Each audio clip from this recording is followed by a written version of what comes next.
Khorai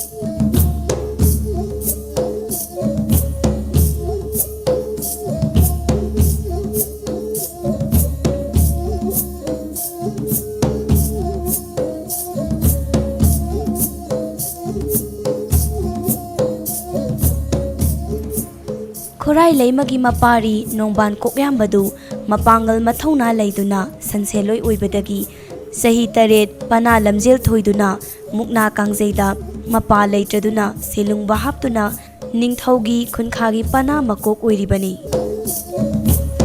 manawi bungo singkhu naha telhaibagi khunthak panadi tari na moijambana makok oiri mapangal mathona da lamba chaba samman lengmanaba moirangda kanasu leitabadagi angom sagai gi mayamba oirabasu tari na moijambaga sahi khudingi mukna kangjeida hek hek lamba paribani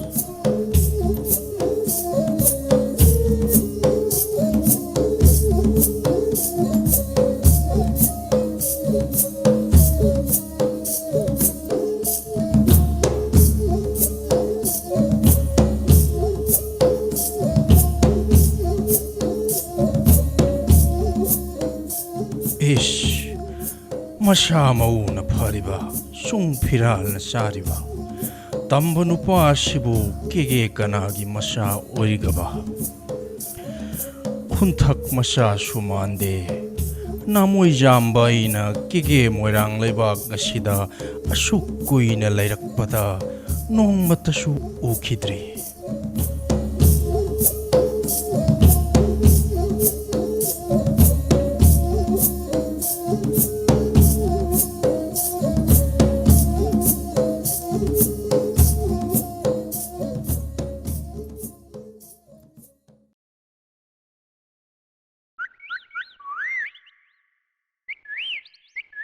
Ibungo, nahakpu kege kanagi masano, kari lamlienda leibano, koloi mingliena kari kaubage.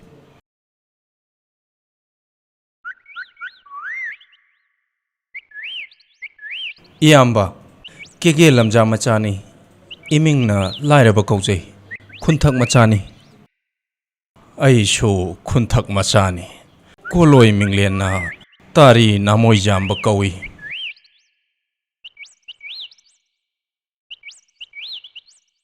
Inaw, nahak na nongan badagi pamel singja chalibase, koro masing yamsilakle aina urakliba. Singja kokthong asinadi nong magisara tamak phangani. Aduna inaw, hayeng di iyambaga mafam masimaktada wanglen pungja simaktada unasi. Iyambana nangi afaba thabak sintha ama pibige. Adudi nanaugi laibag yamna phabani iyambana soidana sinbiu hayeng mafam asimaktada nanau na iyamba bu ngaijiramge ngasigidi nanau khongdoijarage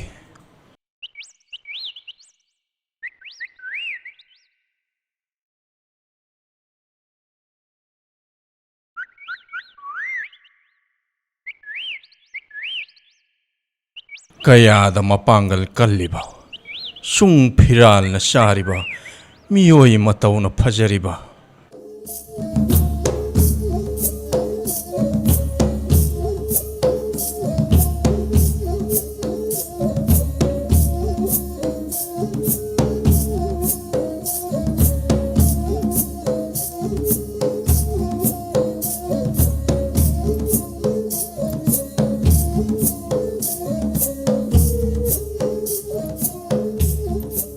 Ichemhal, hayeng di changal thongbiu. Loi biching da kaduna sing chalaroi. Khunthaki iyamba amaga loinana taret silangna ba warep naragi. hoi hoi idu ningthongna chatpa nangnaba nachemna jangal langbirage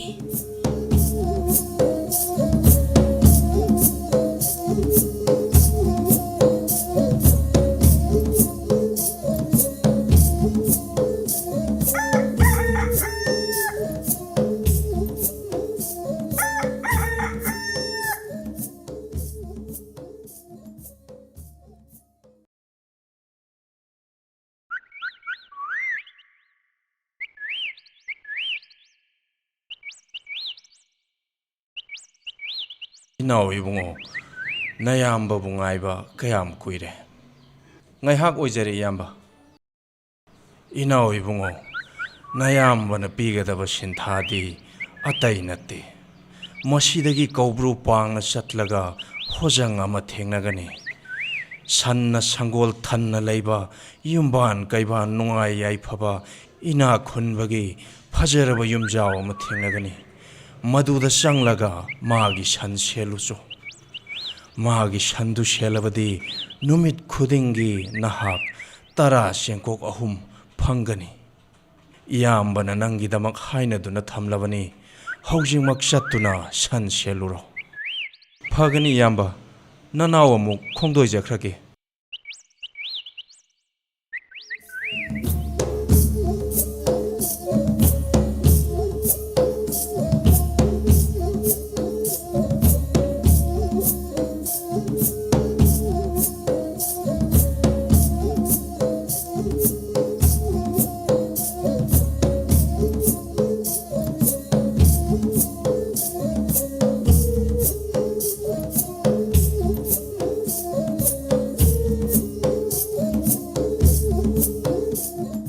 Iyambana ngasai takpirakpa ina khunba yum haibadu masi soidana oiramgani hekta changsilage.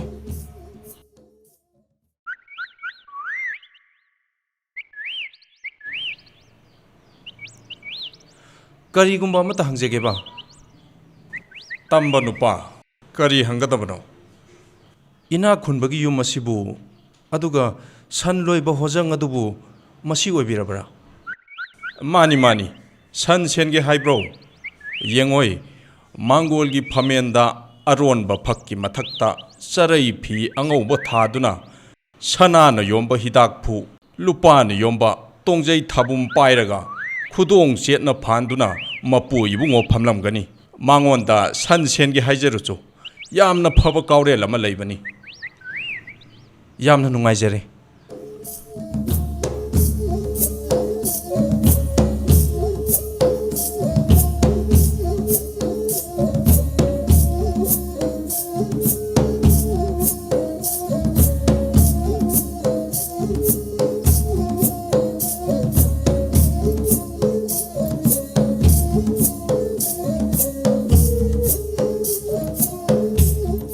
Koyum kanagumbana taibung migi masak lauduna leplariba jatlane achamba midi mande chingda tongba loibi chashu mande.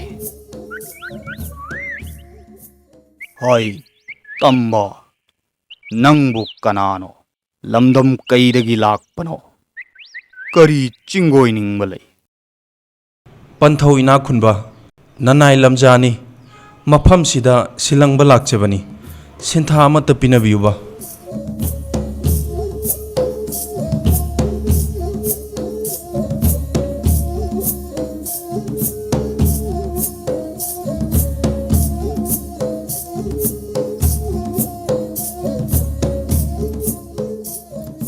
Ngasi nanai ahakna suba yaba thabak sintha amata pinabiyu.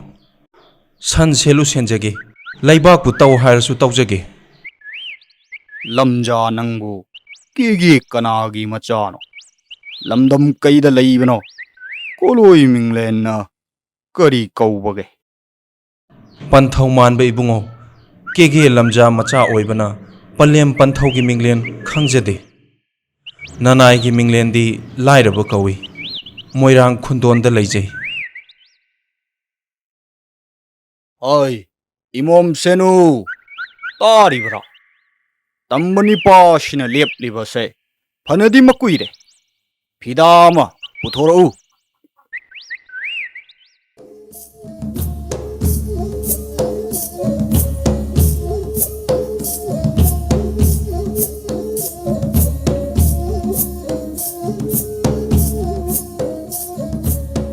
Tambani pa kakhalo phidashid pham.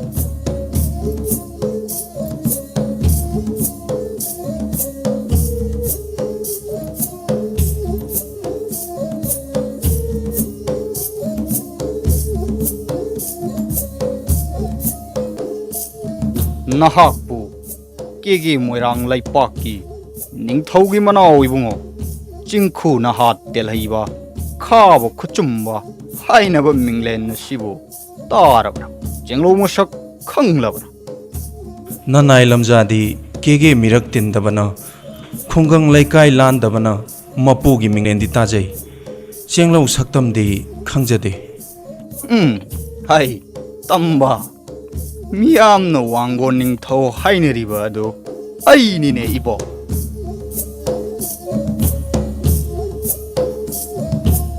योलबद कनबियु लालबद ngakpiyu pu pang sudana nawyok naukon balamja oirubana wahai karan chankhiba mapuna ngakpiyu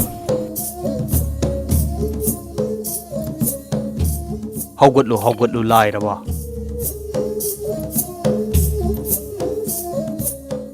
खंगदुना तौबनी नंगी नरा लैते नहाक अइगी शंगोलदा फाजिनदुना थमलिबा अंगौब कौरेल असि सेनब ngमगद्रा मपुनबु थौजान बिरबदी ननाई लमजा ngamjagani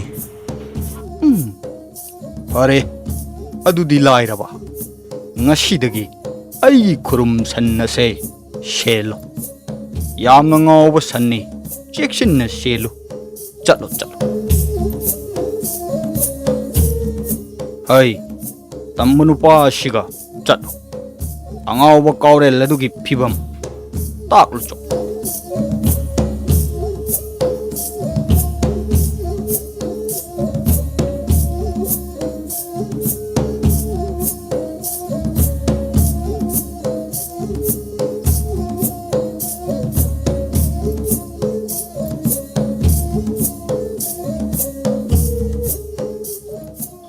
तंबा नुपा तू कावरेल अदो सिदा लैरे यामना ngauब sanni चेक्सिन सेनौ Phagni आई लाइबक यंगजरगे